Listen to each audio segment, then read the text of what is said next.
هل مر عليكم موقف تمنيتوا انكم تردوا فيه بس ما رديتوا، ولما رجعتوا تجلسوا بينكم بين حالكم تقولوا يا ريتني رديت على هذا الموقف؟ احيانا التغاضي والصمت مو ضعف، احيانا يعتبر اعلى درجات الحكمة والذكاء. فمو كل موقف يستاهل الرد ولا كل كلمة تستحق الرد. أحيانا الصمت ما يكون راحة بس، يكون قوة وهيبة وذكاء. في فيديو اليوم راح أقول لكم مواقف لازم إنكم تسكتوا فيها، وإذا رديتوا فيها راح تندموا. فيلا نبدأ الفيديو وأقول لكم إيش هي المواقف اللي لازم تسكتوا فيها. لا تردوا ولا تتجادلوا مع الشخص المعصب. الشخص اللي يكون معصب في وقت التعصيبة لا تقربي لهم. ليش؟ لأنه لما هو بيكون معصب بيقول كلام هو خارج عن إرادته، لأنه المعصب بيرمي كلام والسلام، يلا أنا معصب الآن بقول كل اللي في قلبي. أحيانا يقولوا صح اللي في قلبهم وبيعصبك وينرفزك زيادة، بس أحيانا بيكون اللي في قلبهم عكس اللي هم بيقولوا. فلذلك لما تشوف الشخص معصب هنا تجنبي التعصيبة وتجنبي، خليه يقول كل اللي بخاطره، كل اللي بخاطره خليه يقول. يتكلم بعد ما يتكلم وضح وجهة نظره ويهدأ، ساعتها انت هنا اتكلمي وقولي وجهة نظرك. بعدين راح تتهادى النفوس وراح تفهموا بعض. أما إنه أنا معصبة والطرف الآخر معصب وأنا أرد وهم يردوا، إيش راح يصير؟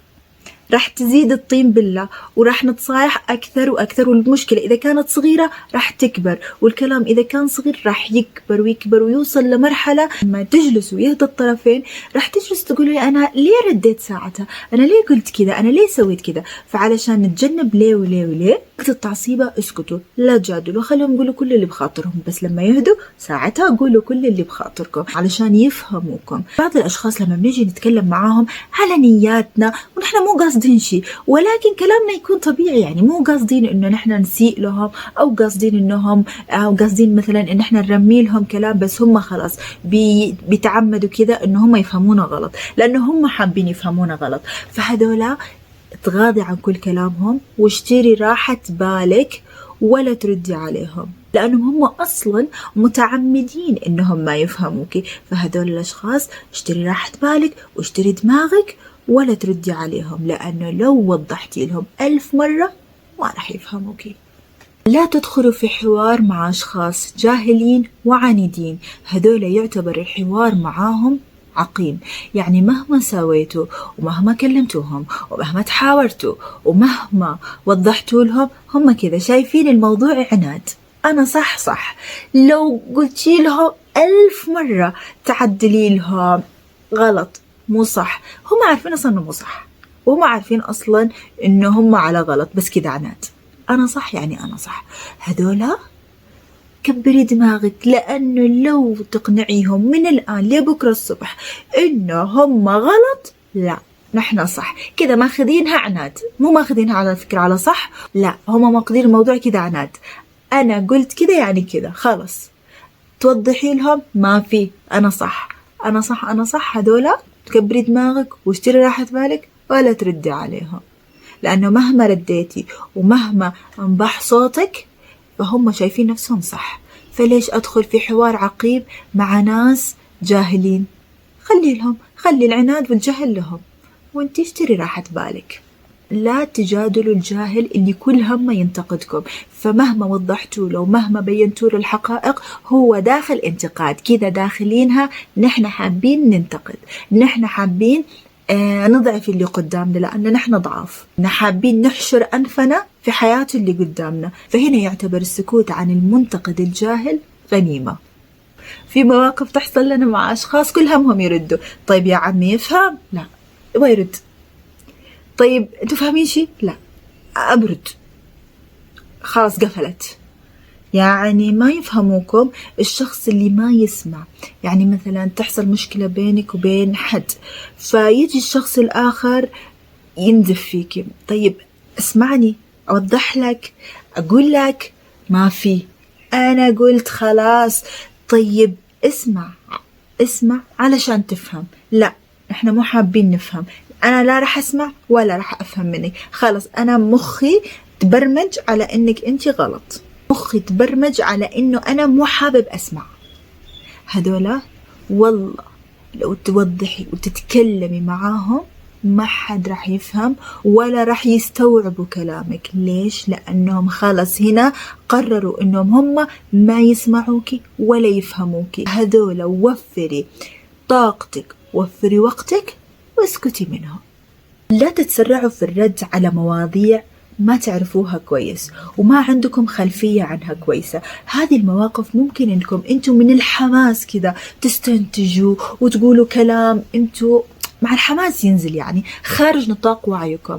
هذا الشيء ممكن يوقعكم في مشاكل، وكمان ممكن يخليكم بعد يعني عند الأشخاص اللي انتم بتتكلموا معاهم ما رح يوثقوا في كلامكم. تدرون ليش؟ لأنكم انتم بنيتوا هذا الشيء على الاستنتاج، ما بنيتوا على حقائق انتوا عارفينها. فلما تبدأوا تحسوا حالكم دخلتوا في مرحلة الاستنتاج هذه، اسكتوا، لأنكم هنا راح تورطوا حالكم في كلام انتوا مو قده. ففي هذه المواقف اسكتوا. يعني إذا صارت بين صديقتين تعرفيهم مشكلة، انت تجي واحدة تحكي لك والله فلانة فيها وفيها وفيها وفيها، انت هنا ايش تسوي؟ ايه والله حتى انا شفت هذيك اليوم سوت كذا، حتى سوت وفعلت، وتبدأي يلا تزحلقي بالكلام شوية شوية وتوقعي بلسانك. واحيانا يعتبر الكلام اغلب اللي بتقوليه عبارة عن استنتاجاتك الخاصة، هي بتفهموا انه حقائق. فهي لما بتجي بتتصافى النفوس بتروح تقولها فلانة قالت وقالت وقالت وقالت، فهذا الشيء راح يوقعك جدا بمشاكل. ففي هذه المواقف سحابين الكلام هذولا ابعدي عنهم، وابعدي عن الجدال معاهم، لأنه اليوم صاحبتك بكرة صاحبتها، اليوم عدوتها بكرة صاحبتها. فحاسبوا على الكلام اللي انتوا بتقولوه. وإذا مو حابة انك تسكتي كأنه يعني موقفك مو حلو انك تسكتي سكتة، فممكن تقولي لا والله انا ما اعرف، لا لازم اتأكد منها اول شيء وبعدين راح احكم على هذا الموقف. هي بتقولك لا عملت وفعلت، هي متحمسة الان، فانت بتقولي لها اوكي يعني بس لازم اعرف ايش الطرفين. يعني خرجي من الموضوع بطريقة دبلوماسية، فبحيث انك انت ما تغلطي وما توقعي في فخ الاستنتاجات. الحوارات اللي فيها نميمة، فيها القيل والقال، فيها فلانة سوت، فلانة تركت، فلانة فعلت، هنا في هذه المواقف التزم الصمت، لأنه ممكن أحيانا الكلام اللي راح تقوليه هنا راح يتحرف وراح يورطك. فأنت مو حابة تدخلي لا في جدال ولا حابة تدخلي في مشاكل أنت في غنى عنها. فليش فلانة قالت وفعلت وتركت أنا أدخل في هذه الحوارات؟ هنا حسيتي الوضع بدأ يورطك، الانتقادات زادت، هنا حاولي انك تنسحبي من هذا المكان. واذا ما قدرتي انك تنسحبي فيك تقلبي، فيك تضحكي، فيك تتفاعلي بس بشكل بسيط، بشكل ما يضرك. مش انك انت تردي، لا، انك انت تتكلمي معاهم بس. هنا شغلي الذكاء اللي عندك، شغلي كيد النس اللي عندك وتكلمي بحيث انه انت ما تكوني نميتي على احد ولا انتقدتي احد. جيبي كلام عام، لأنه هدول الأشخاص راح يحرفوا كلامك بشكل أنت نفسك راح تستغربي، أنا متى قلت هذا الكلام؟ أنا قلت هذا الشيء؟ مستحيل. بس هم كذا، هذول الجماعات اللي بيحبوا النميمة هم كذا بيفسروا الكلام، حتى أنت ما تدري كيف هم بيغزلوا الموضوع وكيف بيلفوا وبيدوروا فيه. يعني هم عجيبين، هم ما يسووا نميمة إلا هم عجيبين أصلا في حبكات القصص. فدائما حطيها في راسك، اللي نقلك بينقل عنك. وبكذا نكون وصلنا لنهاية الفيديو. إن شاء الله يكون الفيديو عجبكم واستمتعتوا فيه، وأنا أشوفكم في فيديو جديد. باي باي.